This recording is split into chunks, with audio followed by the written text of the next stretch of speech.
जैसे tank advance हो रहा है अपने इलाके में, जैसे एयरफोर्स अपनी ताकत दिखा रहा है, वैसे नेवी दिखा रहा है। और इस बार जनरल द्विवेदी ने पहले ही कह दिया है कि इस बार कोई भी हिमाकत जो है वो संपूर्ण युद्ध को आमंत्रित करेगा और भारतीय सेना पूरी तरह से तैयार है, बस मोदी के ग्रीन सिग्नल का इंतजार है।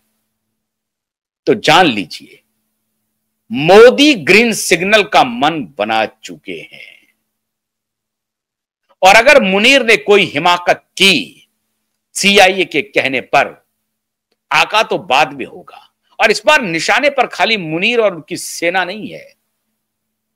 मुनीर जिस बात पर सबसे ज्यादा उछलता है ना, वही इस बार निशाने पर है।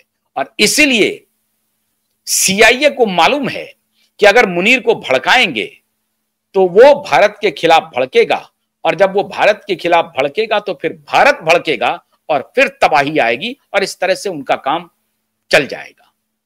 जो वो चाहता है कि एशियन कॉन्टिनेंट में स्टेबिलिटी नहीं रहे, और खासतौर से भारत को स्टेबल करना नहीं चाहता है। और यही बहुत बड़ा ब्लंडर कर रहा है अमेरिका। और इस बात की जानकारी उनको मालूम है कि डीप स्टेट जो है वो ट्रंप को भी बाईपास कर रहा है। वो ट्रंप के लिए एक ऐसी सामरिक स्थिति पैदा कर देगा मित्रों, जिसकी कल्पना ट्रंप भी नहीं कर रहे हैं। और वो डीप स्टेट पूरा अलाइंड है डेमोक्रेटिक आइडियोलॉजी से। वो लेफ्ट लीनियन आइडियोलॉजी वाले जो डीप स्टेट हैं, वो नहीं चाहेगा कि भारत और पाकिस्तान के बीच सब कुछ शांत रहे, भारत और पाकिस्तान के बीच बलबा शुरू हो। अगर डोनाल्ड ट्रंप ये नहीं भी चाहेगा, तब भी डोनाल्ड ट्रंप को बाईपास कर देगा उसका डीप स्टेट। इसलिए डोनाल्ड ट्रंप के लिए अभी सबसे बड़ी समस्या अमेरिका में हो गई है मित्रों। मोदी से जो उन्होंने दुश्मनी ली, उसका खामियाजा अब डोनाल्ड ट्रंप को अपने सॉइल पर भुगतना पड़ रहा है। लेकिन जल्दी ही डोनाल्ड ट्रंप इस स्थिति को समझ जाएंगे कि मोदी से बैर लेना ठीक नहीं है। अगर वो मोदी के साथ रहते तो जैसे इजराइल उनको ब्रीफ करते रहता है, भारत भी उनको ब्रीफ करता है कि साहब देखिए, पाकिस्तान में ये सब गतिविधियां हो रही हैं और ये डीप स्टेट आपके तरफ से काम कर रहा है, इनको संभालिए। हालांकि उसके बाद भी भारत की इंटेलिजेंस एजेंसी इस पर काम चाक चौबंद है, उनको पता है कि क्या क्या चल रहा है। लेकिन मैं यहां पर यह कह रहा हूं कि जिस तरह से हम लोग ये कहते हैं कि डोनाल्ड ट्रंप बेवकूफ है, डोनाल्ड ट्रंप बुरी तरह से फंस गया है। डोनाल्ड ट्रंप बेवकूफ नहीं है। डोनाल्ड ट्रंप चाहता है कि मोदी के साथ रिश्ता हम ठीक करें, लेकिन उनके पार्टी के कुछ लोग, जिसका कि डीप स्टेट से गहरा रिश्ता है, और डेमोक्रेटिक लेफ्ट लीनियंट जो लोग हैं डेमोक्रेटिक पार्टी में, जो डीप स्टेट के साथ मिलकर के इंटरनेशनल स्टेबिलिटी और डिस्टेबिलिटी पर फोकस किए हुए हैं, वो लोग ट्रंप को भी सरपास कर देंगे, उनकी भी नहीं चलेगी। और वो कहां पर ट्रंप के लिए समस्या पैदा कर देंगे, कि ट्रंप को जब समस्या पैदा हो जाएगी तब पता चलेगा। तो भारत को एक बार फिर से युद्ध में घसीटने की तैयारी हो रही है। लेकिन इस बार नरेंद्र मोदी की सेना दो गुनी ताकत से अपने सभी बॉर्डर पर चाक चौबंद है। ग्रीन सिग्नल मिला नहीं कि पाकिस्तान इस बार अपना नक्शा गंवा देगा, नक्शा गंवा देगा। और यही हमारे जनरल द्विवेदी ने कहा है कि इस बार अगर पाकिस्तान ने कोई हिमाकत की तो पाकिस्तान का इस भूभाग से नक्शा ही खत्म हो जाएगा, वो नक्शे से मिट जाएगा पाकिस्तान।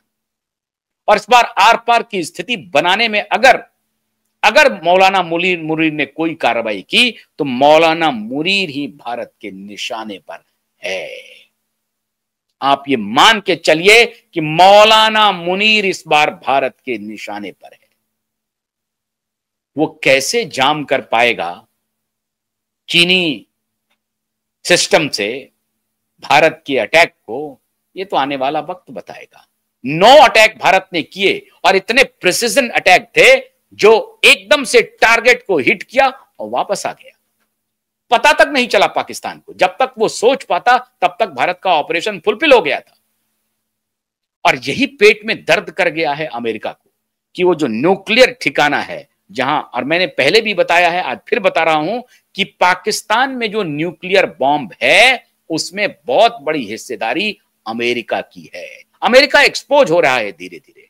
इसलिए डोनाल्ड ट्रंप अभी तलवार की धार पर चल रहे हैं। उनको नहीं मालूम है कि उन्होंने किस प्रकार से अपने ही देश में मौलाना मुनीर को डिनर पे बुला करके ममदानी जैसे लोगों को समर्थन कर दिया है, और ममदानी अब उनके लिए नासूर बनने वाला है। कल तक एलन मस्क ममदानी के साथ खड़े थे, अब एलन मस्क बाहर आकर के क्या कह रहे हैं, अब पूरी दुनिया देख रही है। अब एलन मस्क कह रहे हैं कि ममदानी तो बहुत बड़ा धोखेबाज निकला, हम इसका साथ नहीं दे सकते हैं। क्यों? क्योंकि वो इजराइल के खिलाफ आग उगल रहा है, वो नेतन्याहू को वॉर क्रिमिनल कह रहा है, भारत के प्रधानमंत्री को वॉर क्रिमिनल कह रहा है। तो एलन मस्क जी को बात समझ में आ गई। मैं तो कई बार हैरान होता हूं, हैरत में पड़ जाता हूं कि ये जो टेक्नोक्रेट होते हैं उनको सोशियोलॉजी, जियोपॉलिटिक्स की कोई समझ भी होती है या नहीं होती है। अपने घर की पॉलिटिक्स को भी समझते हैं या सोशल साइंस को समझते हैं, जियोपॉलिटिक्स को, अंतरराष्ट्रीय कूटनीति नीति को समझते हैं कि नहीं समझते हैं, मुझे नहीं मालूम। अगर नहीं समझते हैं तो उनको समझना चाहिए। मुझे संदेह है कि इंजीनियर्स जो होते हैं वो इतने शार्प होते हैं जियोपॉलिटिक्स को समझने के लिए, या अपने इंटरनल सोशल इश्यूज को ठीक से वो एड्रेस कर पाते हैं। अब अगर एलन मस्क जैसे व्यक्ति ममदानी को पहले समर्थन करे और फिर एक दिन के बाद अपना ओपिनियन बदल ले, तो हैरत में डालने की बात है। इसलिए कह रहा हूं कि भारत में अभी मोदी से पाकिस्तान को तो डर लग ही रहा है। इधर भारत में भी कुछ लोग हैं पाकिस्तान प्रेमी, उनको बड़ा डर लग रहा है।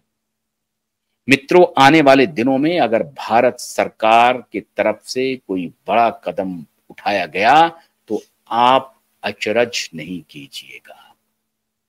बस आप इतना जान लीजिए कि भारत की सेना तैयार है, और मौलाना मुनीर इस बार अगर हिमाकत किया तो नक्शे से मिट जाएगा।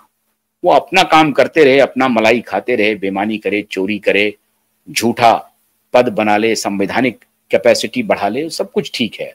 लेकिन भारत की तरफ अगर मौलाना मुनीर ने देखने की कोशिश की तो मौलाना की इस बार खैर नहीं है।